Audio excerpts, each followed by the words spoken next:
Welcome to Salt Pig, where two cookbook writers chat about the ups and downs of actual home kitchen life.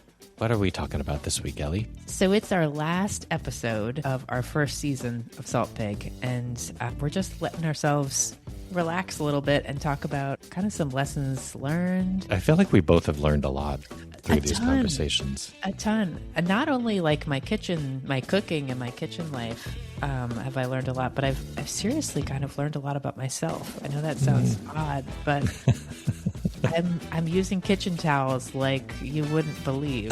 So I feel like a very changed person. We already enjoy being in the kitchen, but we each have a tendency to, I'm sure everybody can relate to this, those moments where you're doing things in a kind of a harried fashion, and then we're realizing that it's possible to step back, recenter, and then get back into the pleasurable parts of cooking.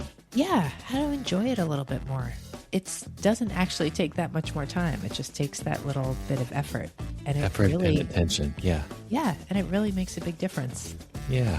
So yeah, okay. That's one thing that we've learned. So we're talking about that today. Well, let's get into it. Our last episode of season 1. You can find all our old episodes that you might need to catch up on wherever you listen to podcasts, and you can also find them on Substack too at saltpig.substack.com, and you can sign up for our newsletter there, which we will continue sending out on a probably sporadic basis over the summer, but every now and then you'll hear from us, and until the fall where we kick things back off again. Let's get started. I can't remember if I told you, but my nephew was visiting, I guess last week or recently, and he stayed for like a whole week, and it was really fun to have him here. He's like 19, and he like eats a lot. He's really into food, and we went to like, these fun restaurants. He's really into like trying new foods and stuff. So it was really fun to cook for him because I don't know. It was one of these things where I felt like I was really determined to like have some family dinners where like the kids were so excited that he was here, and it was sort of a crazy week. And I was like, no matter what everyone's doing there during the day, we can all like have some dinners together. Yeah, and I would imagine too that you're a food person. You're like, oh, this is something that I am like uniquely qualified to give a steer for. Yeah, although maybe. I think if I think that to myself too much, then I get like, oh, then you clamp up. Yeah, then I clamp up. But I was like, I was sort of framing it like, I'll just make some dinner, but I was trying to be a little bit more engaged with it. And it was really fun to do that. And it was making me think a lot of you, because I feel like so much I've gotten so slapdash, and so, the problem that's appearing in front of me is the problem I'm going to deal with. That's sort of like the stage in life that I'm in. Mm-hmm. But I think I can move out of that stage a little bit if I took a little bit more, if I tried a little harder. So I was trying a little harder, and I was like, okay. I'm gonna make a really nice dinner. So we had this special. It wasn't cannaroli. Is that the type of risotto rice? One of the fancy ones. You had something like that. Yeah, I'm not even going to try. I know what you're talking about, though. It wasn't. I don't think it was arborio. It was one of those. The other fancy ones. Yeah.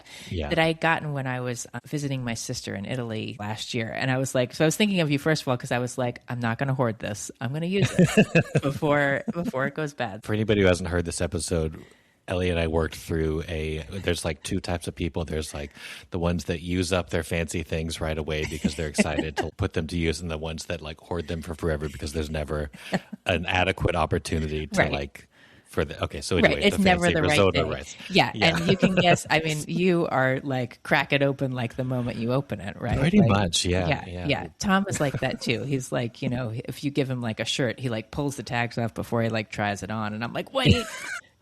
It's a fit. Hold on. Yeah, I'm like, I'll keep the tags on in the closet until I've like, gotten way too chubby for it, and then I'm like, worn it a couple times, just to make sure. Exactly.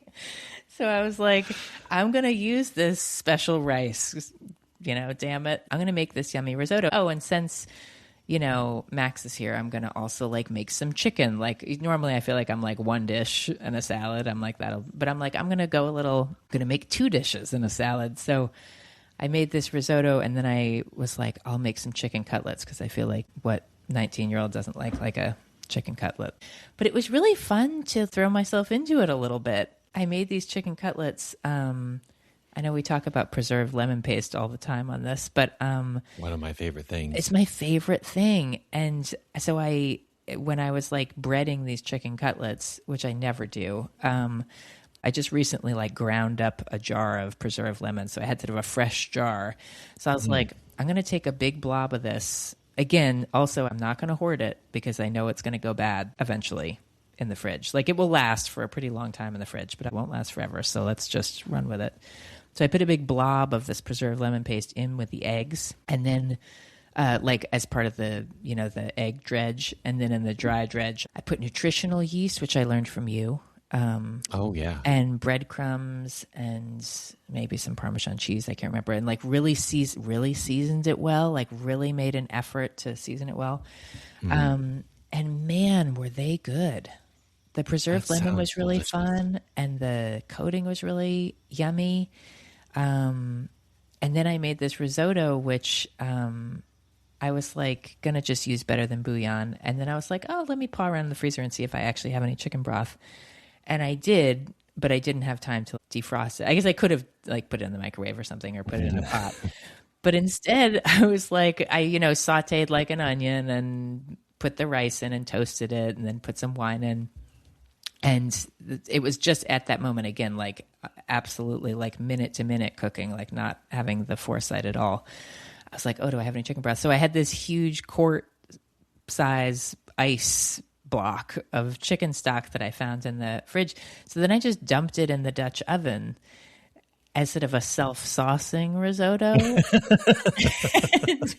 and it didn't like, I wouldn't exactly recommend it, but it kind of worked. Like I had to add some water to like keep it from sticking on the bottom because it was melting kind of slowly. But it kind of worked. So it was very nice to just feel like I was taking a little bit more care. I don't give myself a chance to do a good job sometimes because I've like shrunken it down to its essence. So it was nice to be like, no, I'm going to take a minute and I'm going to put some salt and pepper in the dredge. And like, I'm going to take a minute and like, I don't know, toast the rice and the risotto, which normally I do that. But like, I feel like I'll shortcut myself into just like something totally mundane. Yeah, you think like you don't. I'm sorry, not you, but general you don't actually have time to like do this extra little step. Yes, and when actually it's not. It doesn't actually ask that much of you.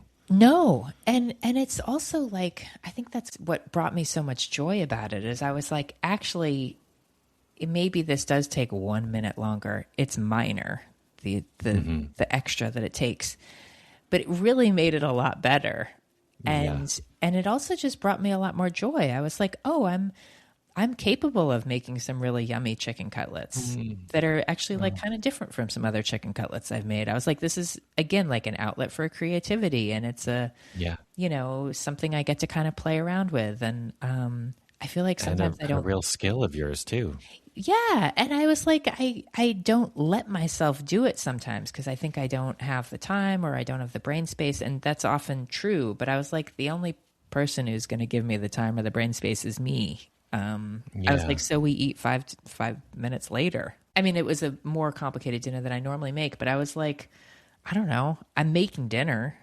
So why not make a nice dinner? Yeah, exactly. Yeah. And that is it comes down to that attention. Yes. Like that's the ingredient. That's the key ingredient of good cooking. Yes. You can't really like skip that part. I know. And it's funny. I mean, doing this podcast, not to be too self-referential, but it's really made me realize how much I sometimes don't give myself that space in the kitchen. Yeah. Cooking can be so utilitarian, and that's part of what it is. It's, to feed you, and it's to get the job done, and it's to get something on the table and have it be nutritious or whatever. But it's like, I think you probably feel this way too. It's also a joy. And I'm like, sometimes I cut that piece out because it's the piece that I can cut out. Like I have to feed everybody. But if it was really nice to be like, to give myself that back and Yeah. to make a Oh, little bit more of an effort. It's a funny thing to think about because I think like having kids and, you know, having these distractions and stuff, like you start to think you just have to like whittle yourself down to, yeah. This is my life now. No time to yeah, make sure I season the breading properly. literally. And yeah, and it starts to feel like, I mean, especially with cooking, I was like, when you make a bunch of meals that are like fine, then but it's not that fun to eat either, in addition to not being that fun to cook. And like, that's all fine. And not everything has to be really special, but it's nice to try to have things be special. Actually, they Yeah. don't have to take hours. They don't have to use special ingredients, but I was like, oh, right. It's nice to have things be special. Yeah. Oh, that's so nice. I mean, I find too that you have to, like, at the outset decide, like, okay, I'm actually going to apply myself here. Yeah. Because when I go into the kitchen, and I know my circumstances are different, but when I go into the kitchen and it's like, I got to eat, I don't know what it's going to be, I'll figure something out, just like roll with it. And there's dishes in the sink and there's like clutter all over. And it makes my head feel totally chaotic. Yes. And then you sit down and there's no like sense of like reward at the end of it. It's just like, okay, eat, let's move on, done. And somebody's going to have to like clean up afterwards. But when I stop and I'm like, okay, I'm just going to prepare myself for this now and set on my cutting board, anchor it down with the wet paper towel underneath. I'm going to make sure there's not dishes everywhere. I'm going to sort of like prepare my ingredients, which doesn't actually have to take as much time as it sounds like it'll take as I'm describing it, but it makes all the difference. And then it does turn the meal at the end of that, effort into a reward. Yeah. It's that, what's the word I'm trying to think of where where you're being more deliberate with your time? Intentionality. Yeah. It's like the intention. I'm really feeling the value of being intentional lately. And I think I have you to thank for that, Luke. Well, it also could be that your kids are getting to an age where you're able to like not have to monitor it forever. I think I have after 7 years of being in like somewhat emergency mode, I feel like I'm realizing in the last few months, like it's not an emergency. Yeah. That's so good. Yeah, it is good. It is good. And like anything though, like you can interpret anything as an emergency if you want. So it's taking this kind of I'm having to push myself into realizing it's not an emergency anymore, but it's good. And you're so right. Like setting up that kitchen environment to be nice. Mm-hmm. Again, it doesn't take any time. I'm always thinking that where I like don't put any music on or listen to a podcast or like an audiobook. Like when I do that, when I when I pour myself a glass of water, like, yeah. Or I was, again, like when I put ice in my water, I'm like, hey, really treating myself. But it feels, that's sort of how bare bones, I feel like I've gotten so bare bones. So it's really good to be like, I can put ice in my water. It's not going to take any extra time. I've been putting ice in my kids' thermoses, you'll be glad to know. Oh, good. Yeah. All right, well. Yeah, I think they appreciate it. And I'm like, it's the little luxuries. It's the tiny luxuries. That's kind of similar. I just had a dinner party. I had friends over for dinner this weekend, sort of last minute. Mm-hmm. And some friends who all work in fashion. Like the most stressful dinner guests are oftentimes like food people for me. Yeah. Because I feel like we've discussed that before. But then fashion people also kind of stress me out, even though these are such lovely people. And I know that they are just like grateful to be, enjoying my meal and stuff. But I allotted myself sort of like 2 hours in the middle of the afternoon to basically get everything done. And just as we're describing, I was like, you know what? I'm going to like set out my workstation, gather all my ingredients, properly make the shopping list so that I make sure I'm not forgetting anything. Mm-hmm. And like one of the steps along the way that would really help me just kind of like keep my head clear and keep the stress load. Not that it was like super, it was actually all enjoyable, but it's just cleaning off the cutting board periodically. You know how, do you ever do this where you just like sort of scrape all the debris over to one side, or then you're like, say you need like 2 knives, and there's like the paring knife or the serrated knife, and that's on one side of the cutting board, or there's just like a spent lemon wedge or something. There's just like stuff in the way. Yes. And it's 5 seconds just to be like, let's just clean slate, start the new task. And that thing alone just like it makes all the difference. Yes. And I know that in theory, this is like something that I advocate for, and I've worked in restaurants, and I know that this is like the proper way to be a professional cook, but I can't even maintain that all the time. I have to like go into it with a pretty intentional mindset. Oh yeah. Yeah. Well, the other thing, and we've, which cutting board are you using? I know. I got to get a big one. This is my one. This is my largest one, but it's probably only like 18 by 12 or something like that. Oh yeah. I want a really big one. A giant one. I mean, it's still. I still have that same problem where I'm sort of like, I need to kind of clear the decks. But having a huge cutting board, you do get to make a little bit more space for yourself, and it does give you some breathing room. So good. And then it's like the Airbnb thing when all you have is a cutting board that's like the size of a paperback book. Yeah. And you're like trying to Or you could like cut a lemon in half. That's it. Yeah, exactly. My cutting board is definitely bigger than that, but I love those Nancy Meyer style cutting boards where it's just like chunk. Yes. Lay that thing down in the middle of the countertop. No, but I'm so with you. And I think it's like, I don't know, making things nice is really valuable. You can just get caught up in this stuff. And I think especially with cooking, it's like, things don't have to be nice, I guess. I don't know. Yeah, they don't. But I was just having this conversation with a friend too, she has a pretty demanding job, but logs in at like 8:30 or 9, and she has 2 young kids, and she's like, she's talking about how like she gets up early and she goes for a walk, and she lives up in Maine, and she has the dog, and she has her garden and stuff. And I don't know if cooking is your thing. It is there. It's not just going to magically. The circumstances to like enjoy your cooking aren't going to like magically appear before you. You kind of have to like create them. And I guess like I'm always like, oh yeah, my priorities. Like if someone asked me my priorities in terms of like, this type of thing, I'd be like, absolutely, my priorities are making dinner for my family. Like that's a huge thing. But yeah, the circumstances in which I make dinner for my family and the way that I do it, I do have more control over than I think I realize. Like I feel like that's kind of enough, and then that's sort of asking so much, So it's good to lean into that a little.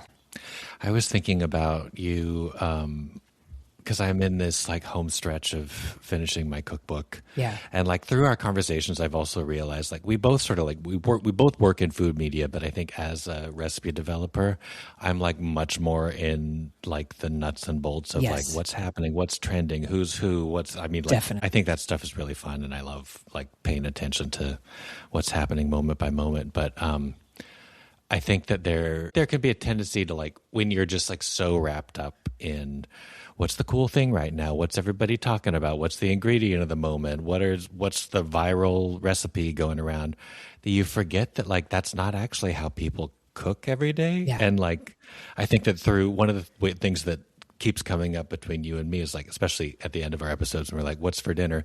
Like if I don't have a recipe that I'm actively working on for dinner, I'm like, I feel like a little bit of pressure there, because the reality is it's going to be one of the 5 things that I like make right whenever I'm like, I'm not like the preserved lemon coated chicken or something. Right. It's like maybe that could be something I would make regularly, but like not the first time. Right. Instead, it's going to be a bowl of beans and a quesadilla, and some toasted bread. Yeah. It really is going to be some like pretty basic food, and I'm going to really enjoy it. But so anyway, that's really been hitting me with this with the book that I'm working on, because I'm like, what do home cooks actually want? I've been thinking a lot more about like the value of recipes. Yes. And like the value may not be in the new novelty, and maybe more in the sort of like weathered and worn and really, dependable type of.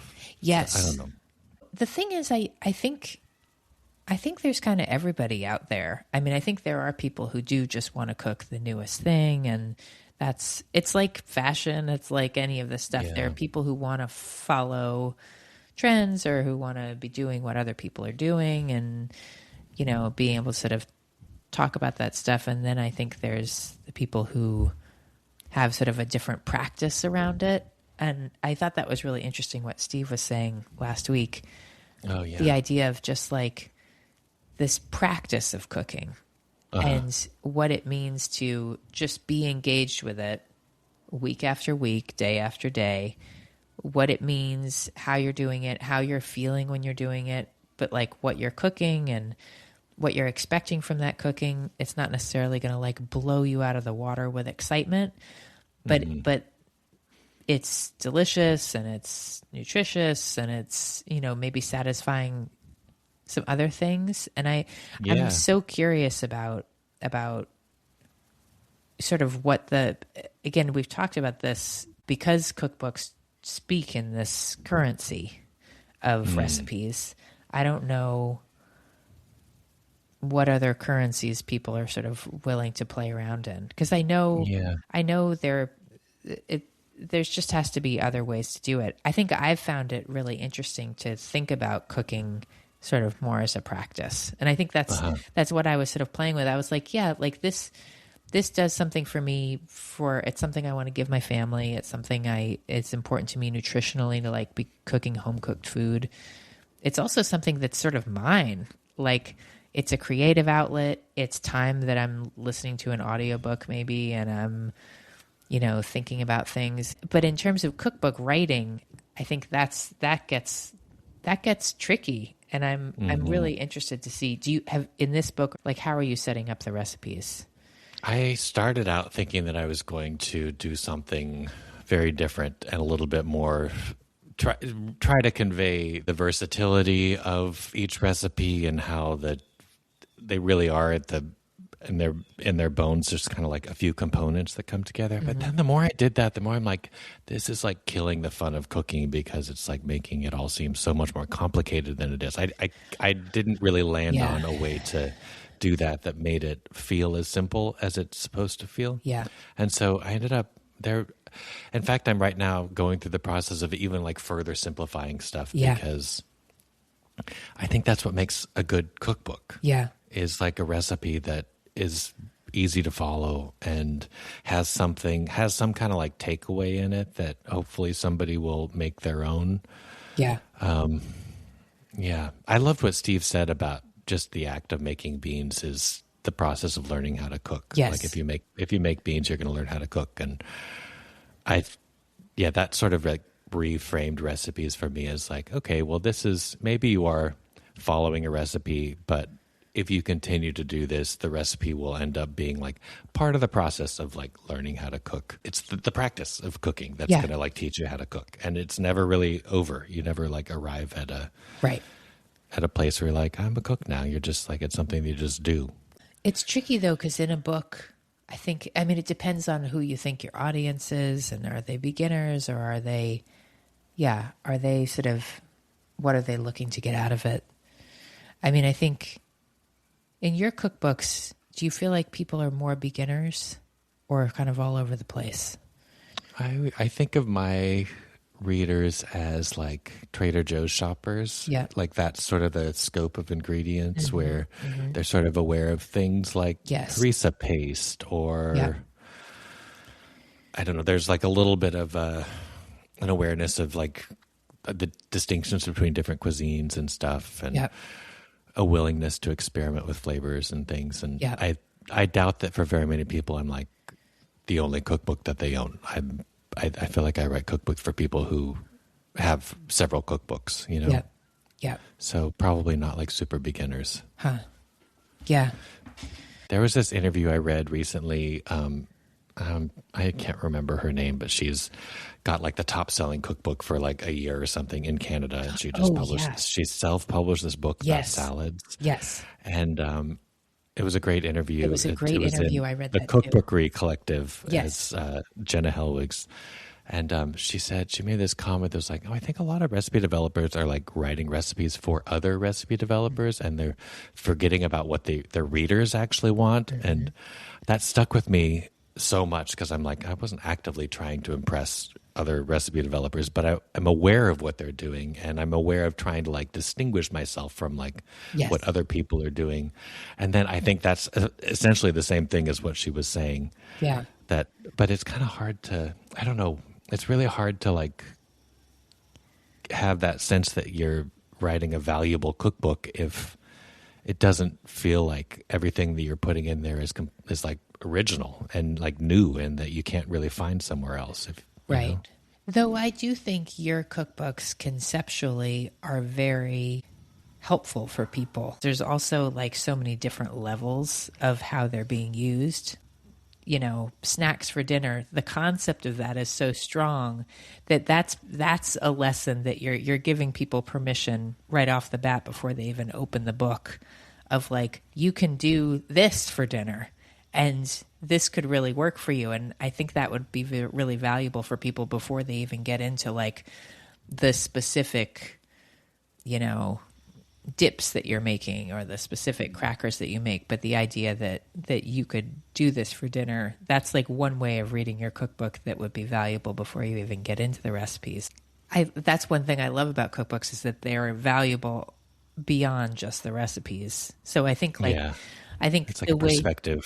Yeah, yeah. I mean, you're in this funny position because you also help people work on their own cookbooks, and then you're coming back and working on your own. But yeah, I don't think you have anything to worry about in that frame. But it's interesting that instead of, I think other people probably go in the opposite direction where they're saying like, oh, I have these sort of basic ideas and I need to zhuzh them up a little bit. I think it's interesting that you're coming back to making them more simple. I think that could be pretty compelling. I don't know. That was this dinner party too the other night. I wanted to make my recipes, because I wanted to like test them. Yeah. And so I did this like a lentil salad, which is yeah. Not to be too referential, but it's been a lentil journey the past few weeks. How are you feeling on lentils? Good. This one was great. I actually kind of used our lentil. I referenced our lentil salad matrix. Oh, that's a pretty good formula there for a lentil salad, I got to say. Great. But I made that lentil salad, and that was a big hit. And then I made this like peanut butter tofu dip thing, which I've shared in my newsletter. It's just like such a stupid, simple dip, but it's so good, and everybody always loves it. And Justin, who came over, is like, I really am not a tofu person. If you had told me that this was tofu, I probably wouldn't have eaten it. But where's the recipe? I want to make this again. So cool. Great. And it's so nice to hear that. And then I was like going back to my manuscript, and like the peanut butter tofu dip was something that, so this book is sort of focused around like a nutritional, like protein and fiber, everyday eating. And the way I was using it in the book was like, okay, this is like a component of a dinner. This is like a protein, like you pile stuff on top of it. And I was like, but the best way to eat this is like as a dip with crudité and like sitting around the coffee table with your friends and, the crackers and a bowl of potato chips on the side. And it's like, I feel like sometimes in my work, I have to like shoehorn these like good recipe ideas into something that is like serving a concept of a book. Yeah, exactly. And so I think that's kind of where I am with like, let me actually like be real about this peanut butter tofu dip. It's like, sure, you can like pile a bunch of roasted vegetables on there and stuff, and it's going to be great. But like the best way to eat it is as a dip and as an appetizer. Yeah. Yeah. It's interesting to think about how that journey. What did you put in the lentil salad? So I actually, the day that we aired our Steve Sando episode, I got a delivery of Bean Club beans. And in there was a pouch of, I guess they're American grown, but they're Dupuis style French lentils. Oh, are these the light brown ones? No, they're not those. He has a Spanish one and an Italian one. These are like the French style, like dark green ones, but I think he grows them here. Yeah. And so I cooked those, and I cooked them. Would never tell Steve to his face this, but I did the thing where I added the bouillon to the lentils as I cooked them. And then I served them with the crunchy thing was some roasted pistachios, and I threw some chopped up dates in there, and a Yum. couple handfuls of arugula that I got at the farmer's Yum. market, and then a very simple vinaigrette that was like a shaken up one. I don't know, it was just really good, and it was like one of those things that I made in the afternoon. And I just like, because you mentioned recently too, when you make these pasta salads, Oh yeah, or like you don't put it in the fridge because the fridge seems to do something weird to the flavors and the textures. Starchify it. Yeah, Yes, and I was like, oh yeah, that's going to happen to these lentils if I put this in the fridge. Yeah, So yeah. I just left them out on the countertop to like marinate for a few hours, and then like mixed in the lettuce afterwards. Yum. It was so good. yeah. Oh, that's so true with lentils because they're so starchy. Also, I'm sure they get kind of cold. They didn't and like chalky. glue up. Yeah. Exactly. Yeah. And then I made a roast chicken with a bunch of, our herb garden is going crazy. So I made like a compound butter, and I tucked some of the butter under the skin and roasted it. And then this outstanding lemon curd tart for dessert that I just love a lemon tart so much. Yeah. So was it like a regular crust? It wasn't like a It crust. was like a sweet. Pate brise or whatever. Yes, exactly. Yeah. Thank you for saying that, because I was going to butcher that pronunciation. From there's a recipe in like an Alice Medrich book where she uses melted butter that makes it really easy. Oh, really? Interesting. Kind of good. Does it have more of like a cookie texture, or is it more like a? Yeah, it's a little bit like crumbly. Yeah. It's nice. It has like a nice little snap to it. Yeah. And then the curd is the Alice Waters one from Simple Food. Yum. The Art of Simple Food with Meyer lemons, which happened to be around for some reason. Yeah. Gosh. So no, it was good. It was a good dinner too. And yeah. Well, very talk satisfying. about like making some effort. I mean, it's those little things can really change something where you're like, I don't know. Yeah, not refrigerating your salad maybe, or letting it marinate that little extra few minutes or whatever. Yes. One of the things too that I know we had a whole episode about food waste. Yeah. And I definitely do everything I can to not waste food, but I know that I'm not nearly as good at it as you are. As cuckoo as me. Well, not cuckoo, but like you, I know that you don't waste food like at all. And I go through periods where I'm like, I'm sorry, there's just like unfortunately, I'm going to have to cut my losses here. Yeah. And things are going to get tossed or composted or whatever. But I feel like in talking to you, I've become more aware of like, okay, what would Ellie do here? She would figure out, she would turn this into a game. She would enjoy this, and there would be no wasted food. And so that's been something that I feel like if you get into the habit of like, I need to clean out the fridge or go through the crisper, and you're like, toss, toss, toss. Yeah. But if you don't have some kind of like audit system in place to be like, oh, do you actually need to toss that? You're going to just unthinkingly throw it into the compost. And so I feel like you have imposed an auditing system on me. Oh, good. Oh, I'm glad. Yeah. It's very nice. Yeah. Although on the opposite end of that spectrum, I think I mentioned these crazy daikon pickles I made recently. And I made for the like Korean beef. For the Korean beef thing. They were great. I pulled them out last night because we were like eating leftovers, and I was eating a quesadilla, and I was like, oh, I'll have a side of some daikon pickles. Anyway, it's this huge jar of them. So I've been like chipping away at them. And I noticed last night, it's sort of gross, but I noticed last night that there was a little bug, like a teeny tiny bug in there. Huh. And I don't know if it just flew in like a fruit fly, but I couldn't tell. And I was sort of in this mode because everyone in my household has been like sick for like weeks.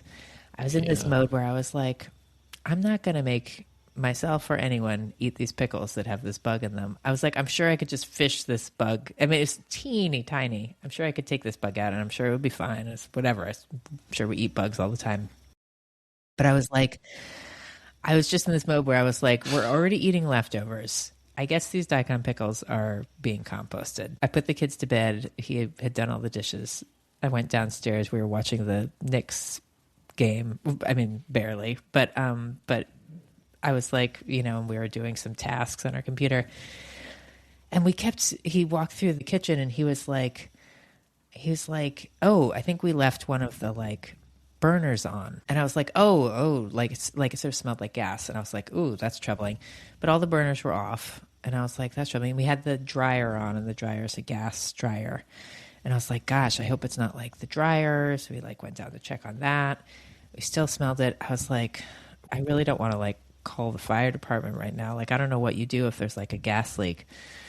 But he kept being like, yep, it's right over here, right by the stove. And I was like, oh, what is it going to do? And then luckily he was like sort of sniffing around, and he was like, you know what? It's the daikon pickles in the compost. Oh. I was trying to like figure out how these two things were going to link. I was like, this is crazy. But it was so weird. They do kind of smell like a gas leak. It's really weird. Yeah, it's like the sulfurous type of. Yeah.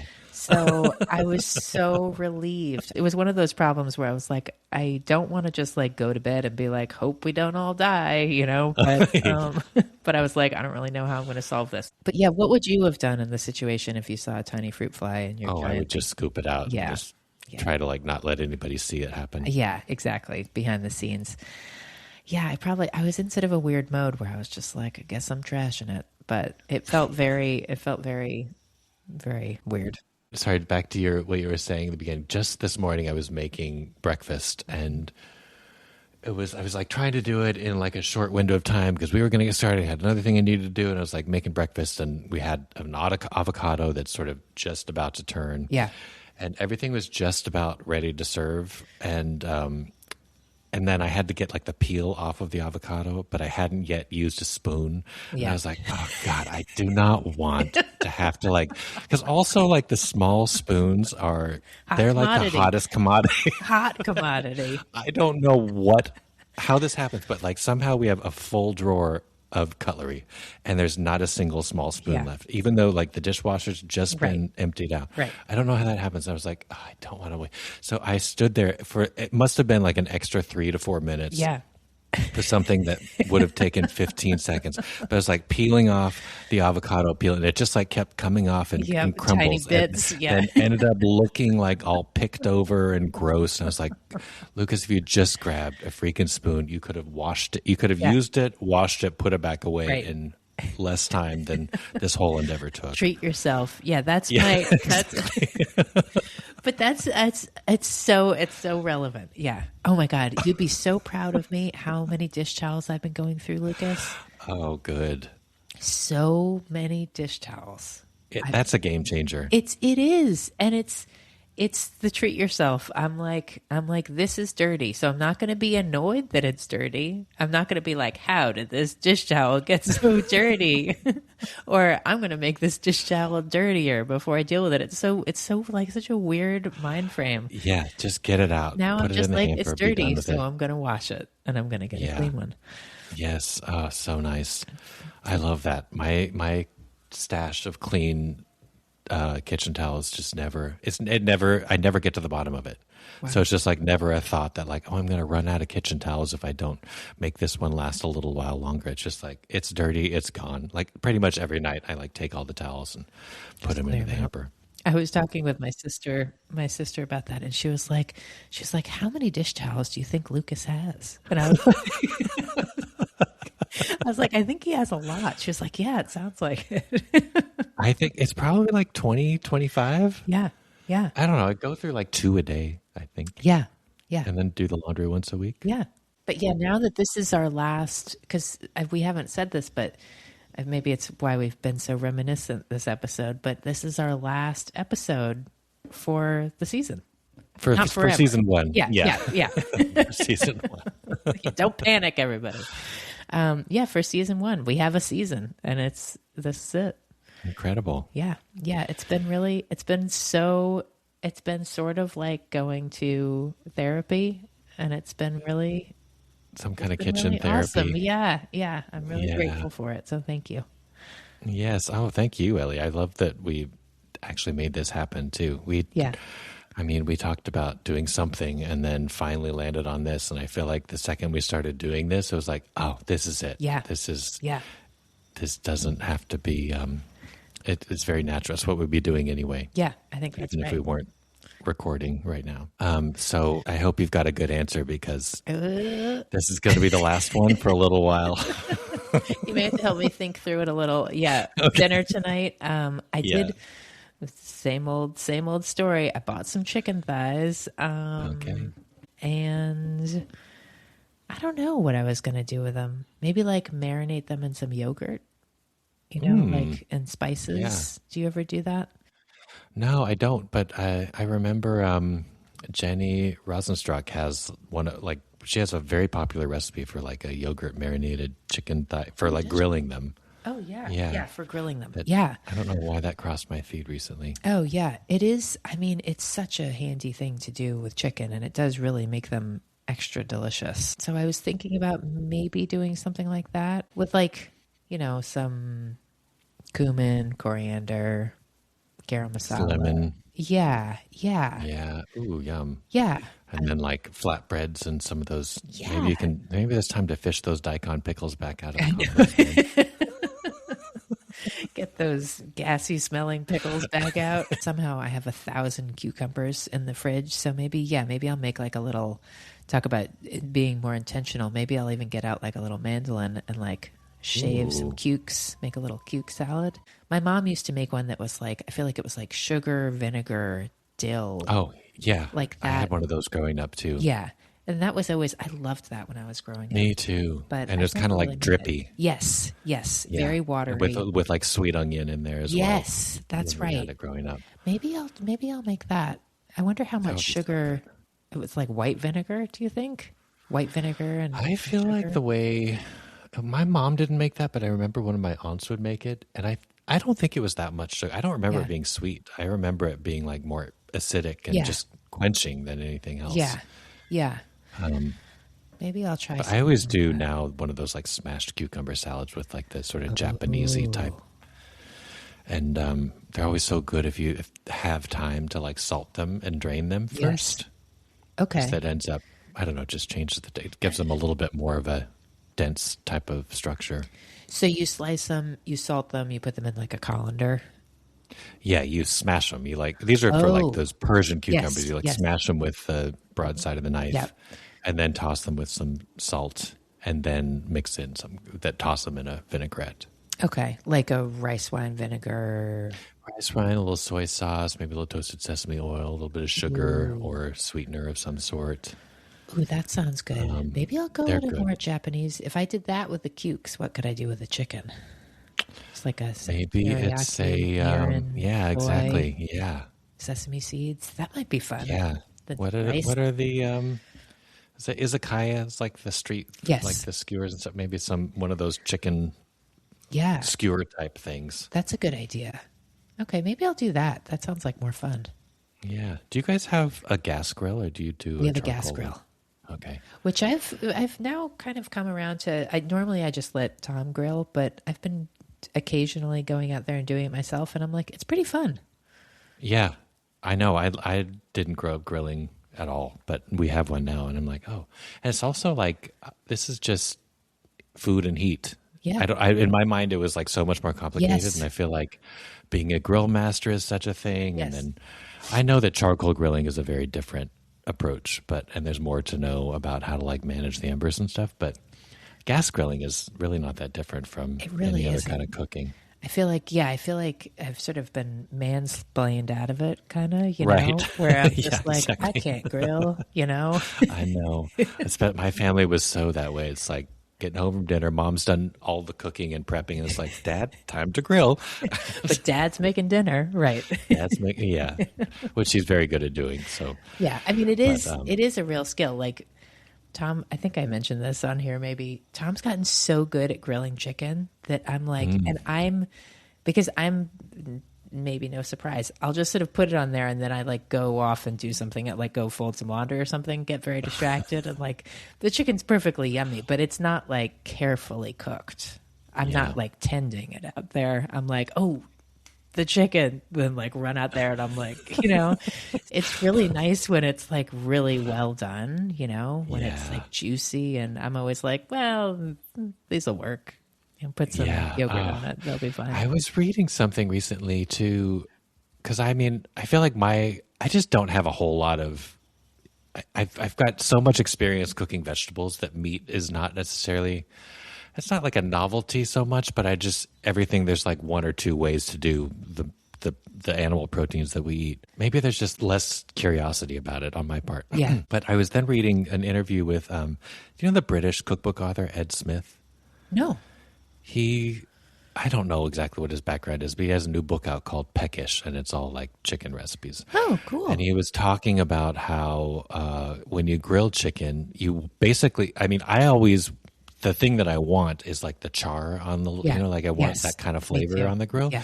But like if you want to give chicken, or I guess anything that you're cooking over a flame, the char, you first cook it over indirect heat to get it like juicy and tender, and then put it over the direct heat afterwards. I'm sorry, this is a completely obvious technique but it was like new to me, and I was like, oh, that actually explains everything, because you want it to cook a little bit more slowly and evenly over the lower heat, and then when you want to get the char, you just like blast it at the end. It's kind of like throwing something under the broiler for a couple minutes after it's finished cooking. Yes. I mean, it's like all those lessons where I'm like, yeah, I know that. And like, if I was reading someone's manuscript, I'd be like, on that. But then when I'm like cooking my own chicken, I'm just like, turn it on full blast and then walk away. And then it's cooked. Exactly. No one's going to get salmonella, so dinner's served. Exactly. What are you going to make for dinner? I have, it's very seasonally inappropriate, but there's this soup that I need to retest, and it's going to make a whole bunch. But I'm having that for dinner. I'm kind of looking forward to it. It's a white bean soup that has sauerkraut in it, and it's like a cheesy soup as well. Wow. Sounds kind of cool. It's actually really good, and it's been a while since I made, and I want to try it once more.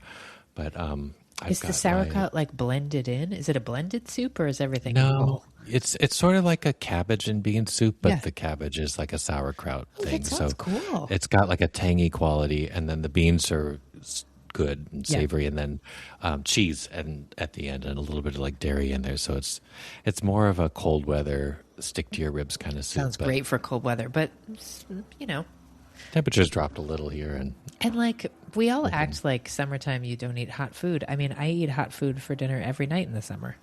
I know, me too. And this is Vincent was talking to me about our last episode with Steve, and it was like his answer is like all the best soups come from hot weather climates. Yeah. So what are you talking about with? It's So too true. hot outside to cook beans. Right. Of course, it's not too hot. Right. For beans. It's always the right temperature for beans. Yeah, exactly. So we're going to have some cozy, warm, creamy, hearty soup.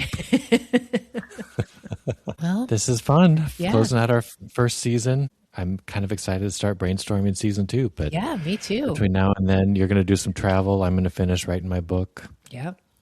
Yeah. Come back with a bunch of new ideas and new inspirations. I'm sure we'll send out some stuff over the summer. Who knows what we're not going to be totally out of touch. Maybe we'll have a newsletter too. If you haven't signed up for the newsletter, you should go on saltpig.substack.com. Yes, and you can find all our old episodes too, Yeah. if you want to catch up. And if people have any ideas or any, I don't know, feedback about what they love about Salt Pig, what they hate about Salt Pig, what we should be considering when we're thinking about season 2, we truly would love to hear that stuff, because it's just Lucas and I, like, doing this on our own. So any feedback. Not to belabor it, but it's just been so nice when we do hear from people. Is it such a reminder of why I enjoy talking about food with people in the first place? Everybody does things a little bit differently. Everybody's shaped by different types of experiences and cooking conditions, and it's so interesting to hear from people and to hear your thoughts and absolutely hear how you do it. Best. Yeah. So you can email us even. I mean, you can always go through Substack and leave a comment, and we're pretty good at responding to that. But we also have saltpigpodcast@gmail.com. If you guys want to write us, people send photos. You can send us a long email if you want. We'll read it. We'll respond. Happily. Yeah. Give us something to do this summer. Yeah, totally. Okay. Well, thank you again, everybody, for listening. Yeah. Thank you for supporting this thing. It's been really, really fun. Yeah, we're really grateful. Thanks, guys. And we'll see you in summer. September. Yeah. Okay. Okay. Bye. Bye. One last thing. If you enjoyed this episode or any of our episodes, could you do us a huge favor and leave us a rating and or a review on whatever podcast listening platform you are listening on right now? That sort of thing really helps give us a little bit more visibility. It helps us find new listeners. And we really want to keep this thing going for as long as possible. Yeah, it really helps. Thank you. Thank you. Till next time. Bye. See you in September.